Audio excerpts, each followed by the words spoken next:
मेरे बच्चे कैसे हो? स्मरण रखो, इस संसार में सब कुछ क्षणभंगुर है। इसलिए तुम्हारी जो भी समस्याएं हैं वो भी क्षणभंगुर हैं। परंतु तुम अपने दुखों का बार बार विचार करके उन दुखों को और भी ज्यादा बढ़ा रहे हो। इसलिए मैं चाहता हूं कि तुम अपने दुखों का विस्मरण कर दो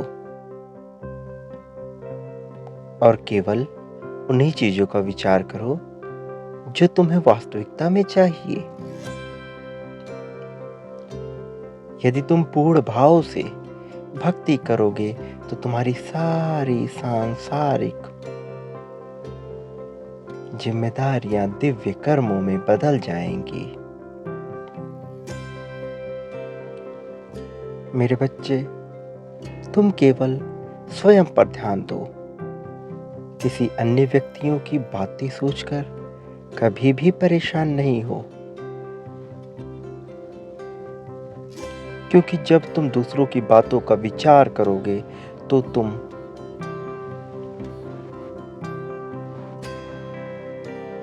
मुझसे दूर होते चले जाओगे, जबकि तुम्हारे जीवन का प्राथमिक उद्देश्य ही शिवत्व को प्राप्त करना है।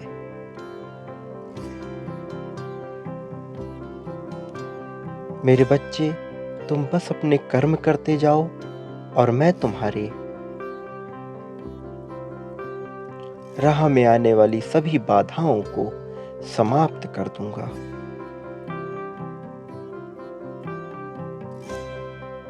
मैं जानता हूं तुमने बहुत संघर्ष देखे हैं, परंतु अब तुम्हारे परीक्षा की घड़ियां समाप्त हो रही हैं। तुमने बहुत सहनशीलता से अपने दुखों का सामना किया है,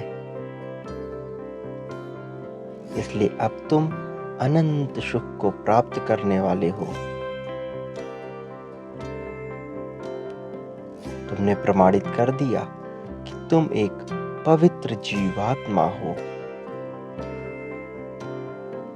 इसलिए मैं तुम्हारे अंदर इतना ज्यादा शिवत्व भर दूंगा कि तुम अपने जीवन में सदैव स्वयं को सौभाग्यशाली समझने लगोगे। तुम कभी भी स्वयं को अकेला और लाचार नहीं समझना। मैं किसी न किसी रूप में सदा ही तुम्हारे आसपास उपस्थित रहूंगा। मेरा आशीर्वाद सदैव तुम्हारे साथ है। ओम नमः शिवाय।